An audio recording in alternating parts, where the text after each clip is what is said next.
So now we are on to the build engine.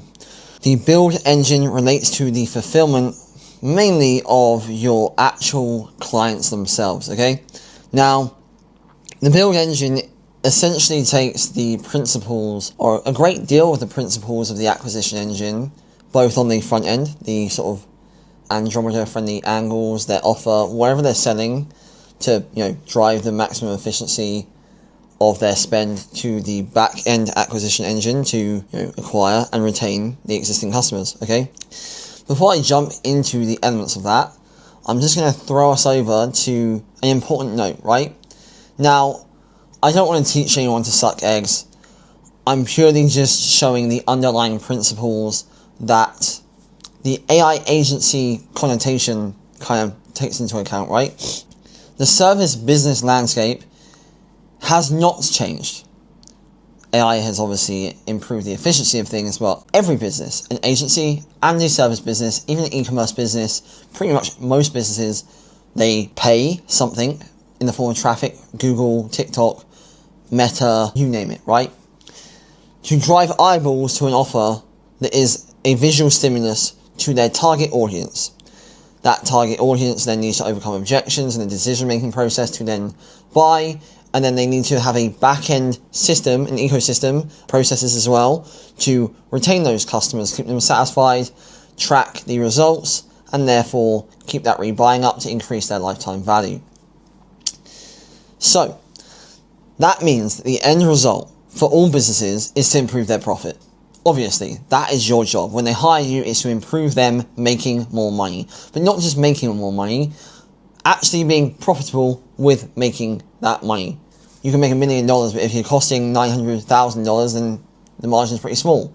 A business would rather less money and be more profitable, for example. There's kind of three main ways, and they're not the only three, but there's three main ways you could do that. One, increasing the staff efficiency. Something that I focus a lot on my business in China because we have over like 200 employees, right? So we're very focused on that. The next thing is increasing the advertising efficiency, the ROI, not the ad spend. So what that means is I'm not making more money just because I'm raising my ad spend, but is I'm getting more out of my ad spend. So I put $1 in, and instead of getting 3 out, I get 5 out. That's an important one, especially, and most service businesses suffer from this, in the post-Andromeda situation. Every business's cost per acquisition is going up. So improving that efficiency is really important. The next thing is increasing retention. It's really, even if you have like really good acquisition is far more or less profitable or far more expensive than retaining a customer. So those are the three main ways, right? The old way an agency would do this is, well, many ways, right? You have the human call center, so to speak. So we call your leads, we qualify them, we make sure that when we give them to you, they don't waste your time and you get the maximum, ROI from that. The second one is automations. Email automations, SMS automations, you name it, whatever. That could be for reactivation, that could be sending an SMS to a lead when they opt in, so on and so forth, right? The third one for a service business, a lot of the time, not for every business, but it's like a receptionist. If you're a home service person, that might be a solopreneur, the person who's fitting the kitchen or fitting the roof or cleaning the window or whatever it may be. They're the guy answering the call, they are the receptionist. Or they have maybe an own team, like a dental assistant who's the receptionist, whatever, right? The new way is your AI speed to lead, your AI reactivation, and your AI receptionist, right? The AI is another layer on top of the system, okay? So the reality is our systems without AI are still really good. AI is not the magic bullet. AI is just a added fuel to the fire, right? So with that in mind, we can then jump into the build engine with a bit more understanding that, again, it's the system that's in place to get the best result because everyone is using the same kind of technology to give to an agency. Why would they pick your agency is the question. Well, you can deal with one client really easy, but when you start to have 10, 15, 20 clients, you need to have a standardized and productized fulfillment team and product off everything. The whole thing needs to be together, or you're going to have a lot of problems. Trust me. Now, let's jump into it. Now, what we see here across these two are actually the same thing. What I've done is actually for the customer end, for your client, we film Grey Label, right? So you'll have me without Echo Set on my head or anywhere, where I kind of explain these principles here. It's a much more simplistic way of a customer understanding it, or a client, sorry. So your client, not you. You can understand maybe more of the complex things. They don't give a shit.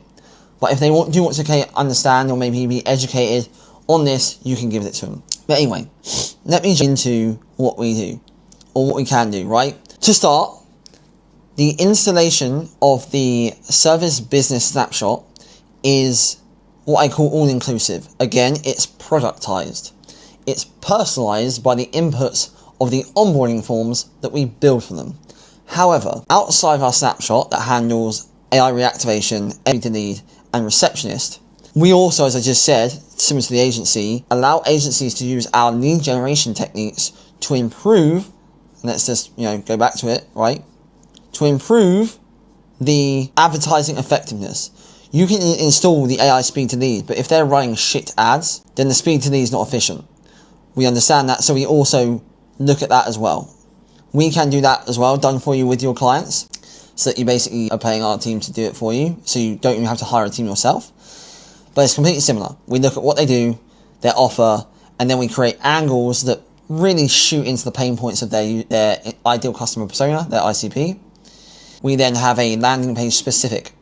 Now with Andromeda, there is a post-click tracking. What that means is, if they go to a website, most of the time, service business websites aren't truly focused on a singular decision-making process. They have many services, many things, right? The reality is, when you are driving paid traffic, it's very hard to target a specific ICP when you go to a website and you supply them with loads of different things. It causes your advertising to actually be less effective. So the way we do that is we really dial in a landing page for them. Now I'm just going to quickly jump out to show you what that can look like. I've done this in the form of like a MedSpari type thing. But again, we can build this for any niche. Home services, solar, like you name it. Like, that's not the point. I'm just focusing on the infrastructure, because the reality is we can really build anything. So let me jump into it. So here's just an example. The form on this page actually is not the form we were using for this client, but just to give you a feel for it, right? This is built specifically for the a consultation they're running, where every click basically leads to this page. This form is not the form. As I said, I've just put this there as an example. When they fill in the form on their landing page, that is going through into our back end of our all-inclusive Service Business Snapshot, going into specific custom values, into specific AI prompting, into specific GPT writing for the emails, and it's basically filling out the context of what that business does, so it can provide a different experience based on the user's input. Take MedSpa, for example. If the user is capturing, or sorry, your client is capturing like the pain points on that form of why they're actually wanting the service or wanting the consultation, let's say one reason is they're worried about aging. The other one is they're worried about their, like their weight loss, like maybe they're not happy with their body, right? Confidence issues. Based on this, the entire journey of the snapshot of their SMS, their emails, the calling is personalized to that lead. So if lead 1 goes through the funnel, the experience is different to lead 2. And that's because of the way we've built the system that goes into the AI, right? The other thing, similar to the agency, is that people care about context. You do not want an AI talking to a lead for the first time the way the way that an AI is talking to a lead when they've already booked an appointment. Our AI understands this at a pipeline context level. So when your client goes in, maybe they want to have their pipeline set in a certain way, we will change those names in the pipeline to match kind of what suits them or for you. And the AI understands each point. So they'll fill in this form. They then go to their calendar. And again, the AI, by the way, can obviously set the lead on the SMS and on the calling. We just have the calendar as a backup anyway. And then the appointment confirmation, where they get all the emails, the nurturing, like the long-term, like so on and so forth. So I jump back into the Miro. Right. When we go into this, similarly, as I said before, most of the time I see lead gen, the thing that I see happen with AI agencies, whatever you want to identify as, is like everyone is kind of lead gen and reactivation in some form of the woods, right?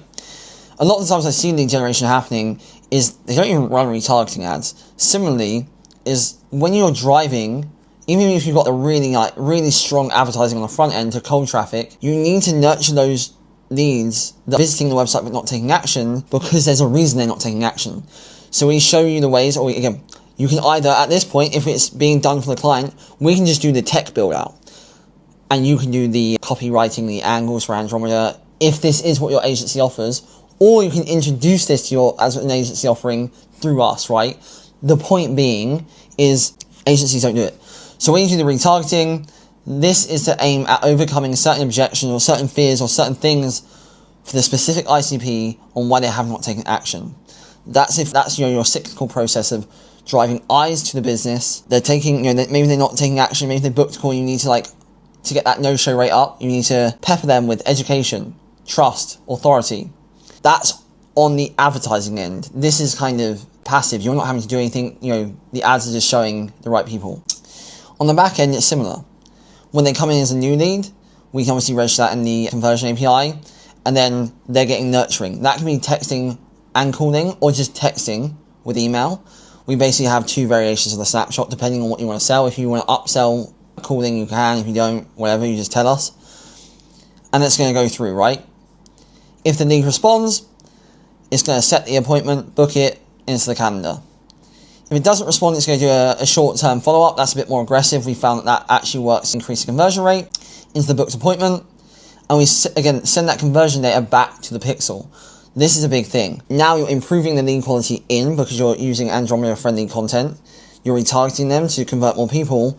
And then you're giving more data to the pixel to tighten up that targeting of their ICP, which in turn increases their return on ad spend, which is what I said businesses want.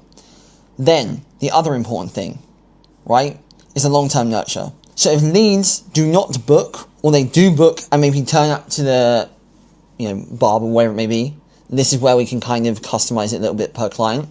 Let's say the life cycle of, a Botox is like 2 months. We can set up so that if someone does a Botox appointment, shows up, if they don't rebook after 2 months, we get them onto the forever follow-up again, right? That's how it works. So the whole point is that you have now AI reactivation baked in, but we also within our snapshot have a separate flow where they can just very easily put these into that pipeline to then convert them back into active clients in that service business again. That's, again, me saying really high level. There is another video of me kind of going through the entire automation, similar to what I said above, right? Here, there is a similar one for agencies' clients where we go into detail really on how this all works for the client. But all you need to know for now, for the overall understanding, is that 1, we enable you to either add a new offer, which is, the optimization in the Andromeda-friendly ads, which is a really good angle right now because advertising is going up. And that really partners well with your AI speed to lead. Because again, if you're not running the best ads right now, your AI speed to lead is not going to be good anyway. You need the whole system. And it's really powerful and greater leverage on your clients where you can sell them the whole system or be able to upsell the whole system and have either yourself, you will know exactly how to write the copy, how to set the angles, so on and so forth, because we train you when you come on for your own agency, right?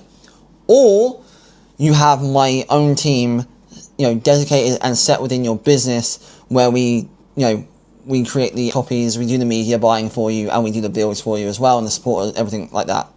That's how it all works.